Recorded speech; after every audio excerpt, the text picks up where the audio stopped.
यादव, सुबह यादव, फूल सिंह यादव, गुड्डू, मेहता सिंह, कमलेश, राम प्रकाश, राजू चौहान, राम प्रकाश, प्रशांत चौहान, सुमन यादव, देवी सिंह, महेश सिंह, रणवीर सिंह, शैलेंद्र यादव, विश्वाल, फूलन सिंह यादव, प्रधान, सज्जाद खासा, संजीव यादव, पूर्व सांसद तेज प्रताप, आदरणीय मास्टर साहब से लेकर के सभी हमारे आदरणीय बुजुर्ग,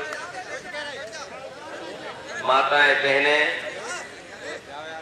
उपस्थित नौजवान, यहाँ सबसे पहला कार्यक्रम सुबह होने जा रहा है और सभी महत्वपूर्ण लोग यहाँ पे हमें दिखाई दे रहे हैं।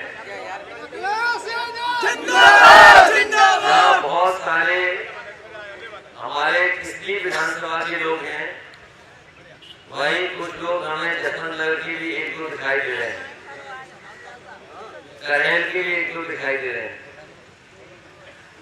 ये वो विधानसभा है जो ऐतिहासिक वोटों से इस बार समाजवादी पार्टी को जिताने जा रहे हैं। और मुझे तो ये ऐसा लग रहा है कि जिस तरीके से सहयोग और समर्थन इस बार मिलने जा रहा है, हालांकि जसवंत नगर तो नंबर 1 पे रहेगी विधानसभा, करेल और कहीं किसी का कंपटीशन न हो जाए। अभी किसी में बहुत गुंजाइश है, अगर किसी विधानसभा चाहे तो करेल के बराबर वोटों से जिता सकती है समाजवादी पार्टी। ये बहुत ही विशेष परिस्थितियों में चुनाव है। हमारे आपके नेताजी हमारे बीच नहीं है। यहाँ बहुत सारे ऐसे बुजुर्ग हैं जिन्होंने नेताजी को बढ़ते देखा है।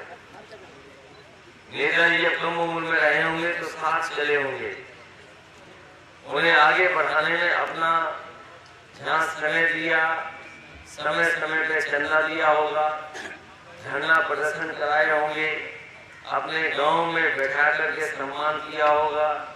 न जाने कितने लोग होंगे जिनके घर परिवार में किसी न किसी समय पर सुख दुख में नेताजी उनके परिवार के बीच में पहुंचे।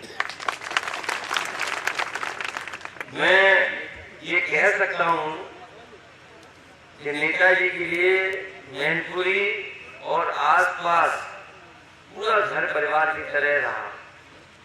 अभी जब वो बीमार थे और अक्सर जब कभी श्वास एकदम ठीक हो जाता था, उसी समय हम सब लोगों से कहते थे कि बहुत जल्दी हमें मैनपुरी जाना है। हम लोग उनसे कहते थे कि मैनपुरी अभी नहीं, जब ठीक हो जाओ तब चलना। लेकिन जैसे ही उन्हें लगता था कि शरीर में थोड़ी ताकत है, वो ये कहते थे कि हमें मैनपुरी जाना है। और ये कई बार ऐसी भी नाराजगी डॉक्टरों से दिखाई और डॉक्टरों से कहा कि तुम इलाज नहीं करा पा रहे हो और ना तुम इलाज कर पा रहे हो। जो हमने सैफली अस्पताल बनाया वो यहाँ से अच्छा है और डॉक्टर भी यहाँ से अच्छे हैं। अगर नहीं इलाज कर सकते तो हमारे सैफली अपना इलाज करा देंगे। मेरे इन बातों कहने का मतलब यही है कि नेताजी लगातार अपने गांव, गरीब और जमीन से जुड़े रहे। उनका काम करने का तरीका बिल्कुल अलग था।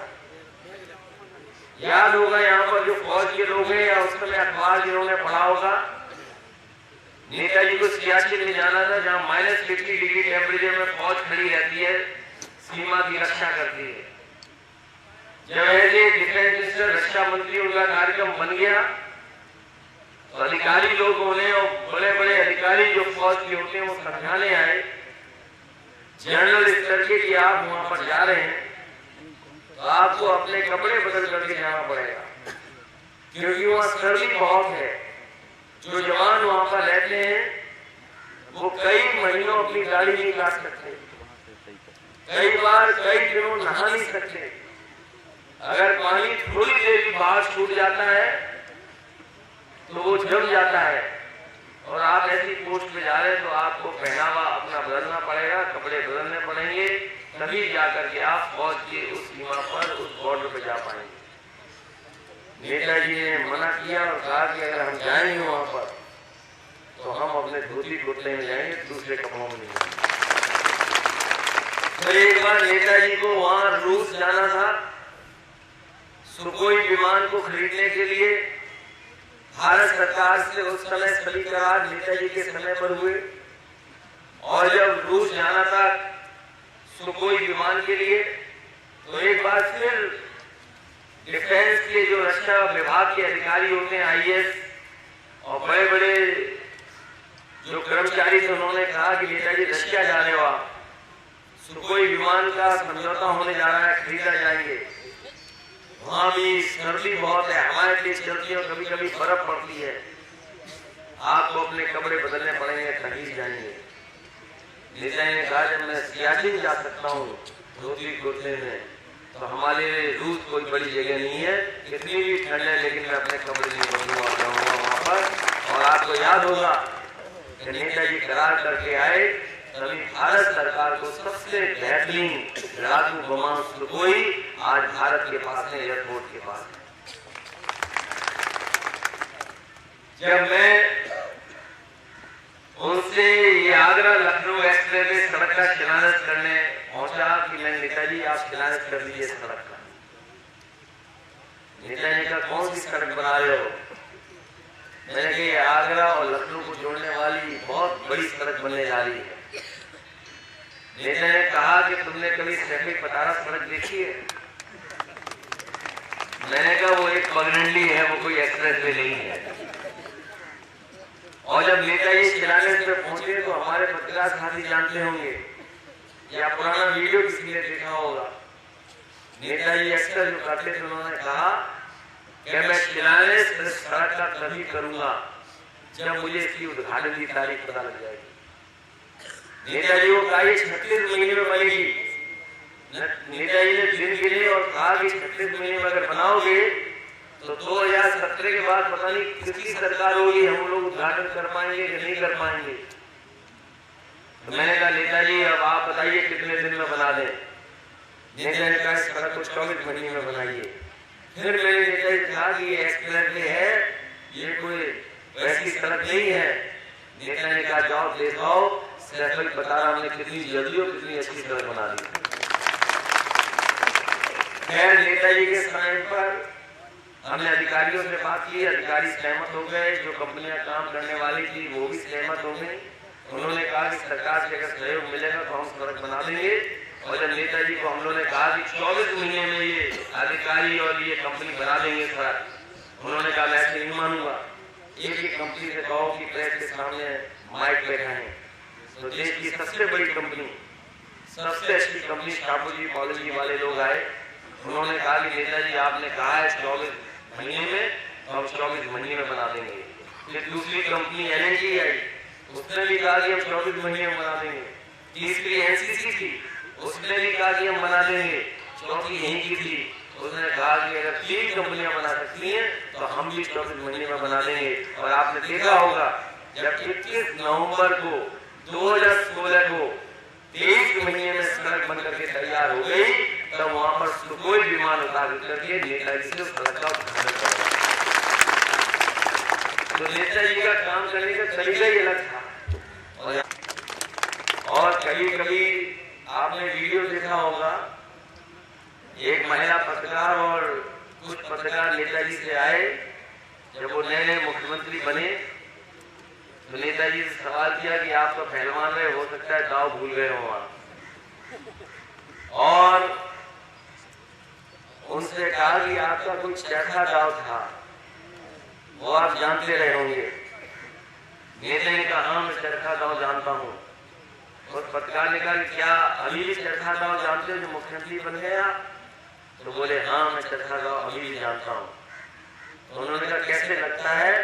तो वीडियो आपने देखा होगा, उसी समय उन्हें विधायक मिल गए कमलेश पाठक जी, तुरंत चरखा दाव लगाया, वो चित हो गए। वो वीडियो कभी कभी चलता है, देखा होगा। इसलिए नेताजी को आपने पढ़ते देखा है, और उनके न रहने पे ये चुनाव होने जा रहा है।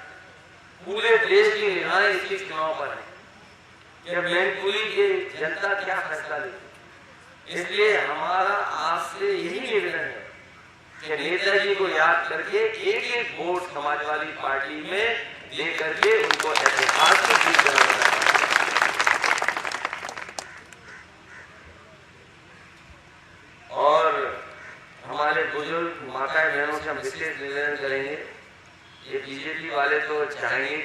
कमजोर दिखाई दे यहाँ पे, उन पे मुद्दे तो है नहीं कुछ।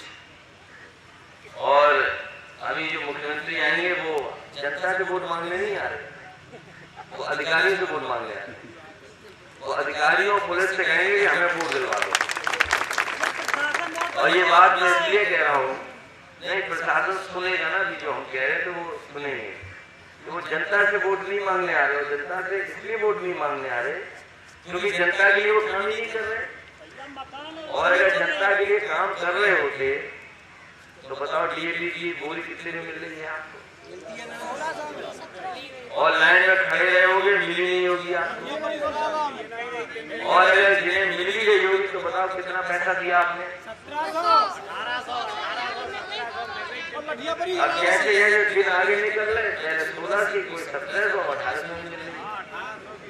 अभी हम गए थे भुआओं के आसपास, वहाँ 2000 में बता रहे। और ये वो बोली है जिसमें 5 किलो पहले निकाल लिया इन्होंने, और संग में छोटी बोतल भी होती दे रहे हैं। तो बताओ ये डीएपी दे नहीं पा रहे। ये जो आपको सिलेंडर मिले लाल वाले हमारी माताओं बहनों को, ये कोई मेहरबानी नहीं की इन्होंने, ये मदद नहीं की।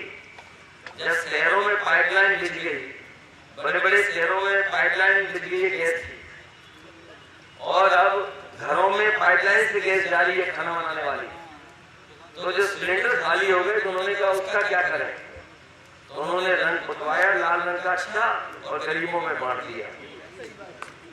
ये आप पता कर लेना, ये अमीरों के फेंके हुए सिलेंडर हैं जो खराब हो गए, उन्हें पुतवा के गरीबों को भिजवा दिया। पहले दिया फ्री, क्या सस्ते ले लो, और बताओ अब भरवाने में कितना पैसा खर्च हो रहा है। और ये भी ऐसा है, कैसी सरकार है जो कंपनियों को मुनाफा कमाने दे रही है, उन्हें गरीब की चिंता नहीं है। उनकी सरकार की जो कंपनी है जो गैस देती है, सिलेंडर बनाती है, वो घाटे में न चली जाए, ये फैसले की सरकार। और जबकि आप याद करो, नेताजी कहते थे हमें कितना भी सरकार को घाटा हो जाए लेकिन हम अपने गरीब को परेशान नहीं होने देंगे, गरीब को गरीब नहीं होने देंगे। जिन परिवारों से लैपटॉप समाजवादी पार्टी में मिला होगा सरकार में पहले, वो आज भी चल रहे होंगे। चल रहे कि नहीं चल रहे? और जब उन्हें आप चालू करते होंगे तो हम और नेताजी दिखाई देते उसके अंदर। हम लोगों की नकल कर ली इन्होंने, बीजेपी वालों ने।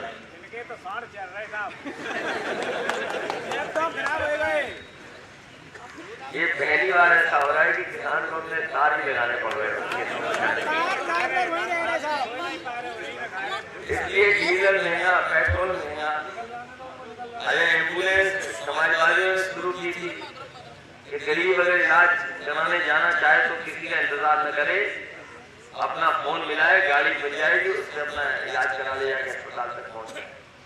अब फोन मिलाते रहो, एम्बुलेंस पता नहीं कब आएगी। और ये 100 नंबर दिया था पुलिस को, जब 100 नंबर था तो तब तो ठीक चल रही थी, और जब से 112 हो गई तब से पुलिस का भी कवाला कर दिया है। और न केवल कवाला किया है, 100 से 112 किया, रेट भी बदल दिया पुलिस का, क्योंकि जब 100 से 112 कर दिया तो उन्होंने भी अपना बढ़ा लिया। इसलिए ये सब चीजें आप जानते हो, महंगाई है, बेरोजगारी है। और इस क्षेत्र में समाजवादी सरकार में नेताजी के कहने पर राजकीय इंटर कॉलेज दिया गया था। जितना बना है उतना ही खड़ा, उससे आगे नहीं बढ़ा। और यहाँ पर सरकार होगी तो बन जाता, आपको कहीं दूर ले जाना पड़ता है पढ़ाई लिखाई का। ये सड़कें भी उसी समय बनी हुई हैं, ये सड़कें बनी, एक्सप्रेस बनी, मंडी जितनी हमने बनाई थी उतनी खड़ी, उसको आगे नहीं मंडी बन पाई। और हम मंडी इसलिए बना रहे थे कि ऐसी मंडी रहती कि इसमें सरकारी रेट मिलता या ज्यादा मिलता, और किसान को अगर कहीं से भी आना पड़ता तो आराम से यहाँ पहुंच जाता। और हाईवे से ही जो आरतिया या बड़े व्यापारी अपना सामान लेके हाईवे से चले जाते। तो ये शहरों को जोड़ने के साथ साथ हमारे गांव भी जुड़ जाए, और हमारे किसान की जो पैदावार है वो बाजार कितनी जल्दी पहुंच जाए, इसलिए ये हाईवे बना था। लेकिन जितनी व्यवस्था हम लोग बनाना चाहते थे उससे आगे ये व्यवस्था नहीं बना पाए, जिसकी वजह से जो और विकास तेज होता है इस क्षेत्र का विकास नहीं हो पाया। हम आपको भरोसा दिलाते हैं समाजवादी लोग कि आप घर परिवार के लोग हैं, नेताजी के साथ रहकर के आपने इस पार्टी को बनते देखा, बनाया है, नेताजी को ऊंचाइयों तक आपने पहुंचाया है। इसलिए चुनाव में भी एक एक वोट डिम्पल यादव के पक्ष में डाल करके समाजवादी पार्टी को ऐतिहासिक जीत दिला रहे हैं।